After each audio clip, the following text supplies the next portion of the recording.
Everybody. आज हम एक बहुत ही इंपॉर्टेंट क्वेश्चन एनसीईआरटी का +2 क्लास का डिस्कस करने वाले हैं, कोऑर्डिनेशन कंपाउंड का। Let's begin. सो हमारा क्वेश्चन क्या है? On the basis of following observation, ये वर्नर थ्योरी की ऑब्जर्वेशन थी, ठीक है। With observation made with aqueous solution assign secondary valencies. कौन सी वैलेंसीज है? Secondary valencies to metals in the following compounds. Secondary valencies क्या होती हैं? जो हमारे स्क्वायर क्लोज ब्रैकेट के बाहर होती है, एंटिटी के बाहर जो होती है, उनको हम बोलते हैं प्राइमरी वैलेंसीज, और ये वाली हमारी कौन सी होती है वैलेंसीज? Secondary valencies. ओके, सो हमें सेकेंडरी वैलेंसी को बताना है कि कितनी सेकेंडरी वैलेंसीज इस कंपाउंड के अंदर है। सो हमें फॉर्मूलाज दिए हुए हैं और हमें बताया हुआ है moles of AgCl precipitated at AgCl कितने प्रेसिपिटेट हो रहे हैं per mole the compounds with excess AgNO3। So हमको ध्यान से समझना है कि ये पूरे प्रोसेस के अंदर क्या होता जा रहा है, ठीक है। अगर आपने क्वेश्चन समझ लिया, आंसर करने में तो इतना टाइम लगता ही नहीं है बच्चों। क्वेश्चन देखो क्या है, जैसे हमें फर्स्ट एग्जांपल दिया उन्होंने PdCl2 डॉट 4NH3। उन्होंने कहा जब इसकी रिएक्शन हम किसके साथ करवाते हैं? एक्सेस AgNO3 के साथ आप क्या करवा रहे हो? इसकी रिएक्शन करवा रहे हो, तो आपके पास मोल्स बनते हैं AgCl के। तो यहाँ पे फर्स्ट के लिए कितने बन रहे हैं? 2 AgCl। कितने बन रहे हैं? 2 AgCl, यानी कि हमारे जो 2 Ag है ना, तो Ag के साथ Cl बाहर हो गए, मतलब ये Cl हमारे प्रेसिपिटेट हो गए। इट मीन्स ये एंटिटी के अंदर नहीं आएंगे, क्योंकि जो एंटिटी होती है बच्चों वो आयनाइजेबल नहीं होती, सिर्फ काउंटर आयन होते हैं वो आयनाइजेबल होते हैं। सो इट मीन्स यहाँ पे 2 क्लोरीन होंगे जो आयनाइजेबल होंगे, तो ही वो AgCl के साथ मिलके प्रेसिपिटेट की फॉर्म में बाहर निकल जाते हैं, ठीक है।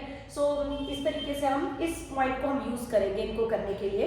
देखो एग्जांपल PgCl2 4NH3, ठीक है। जब ये एक्सेस AgNO3 के साथ रिएक्ट करता है तो वो AgCl के कितने मोल देता है? 2 मोल देता है, यानी कि यहाँ पे 2Cl है तो 2 के 2Cl ही क्या हो जाएंगे? बाहर हो जाएंगे। सो हमारी क्या बनेगी?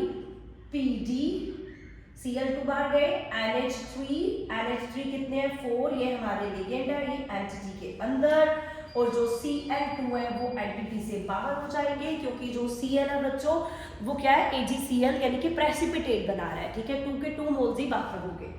सेकेंड एग्जांपल देखो NiCl2 डॉट 6H2O। इसके अंदर वो कितने मोल दे रहे हैं? 2। यहाँ पे Cl कितने हैं? 2, यानी कि 2 मोल, 2 के 2 मोल ही बाहर जा रहे हैं, तो यहाँ पे तो सीधा ही बन जाएगा हमारे पास कितना? NiH2O6 और बाहर क्या आ जाएगा? Cl2, ठीक है। Third one PdCl4 dot 2HCl। यहाँ पे कितने मोल बन रहे हैं हमारे पास?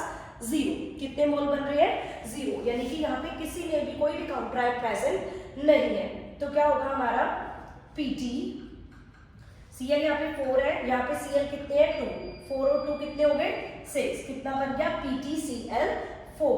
और ये अगर ये नेगेटिव है तो H ऑब्वियसली पॉजिटिव होगा, ये आपके पास कहाँ जाएगा? एंटिटी के बाहर 2H आ जाएगा, ठीक है। यहाँ पे हमारे पास क्या आ गया? COCl3 dot 4NH3। कितने मोल्स बन रहे हैं? 1 मोल बन रहा है।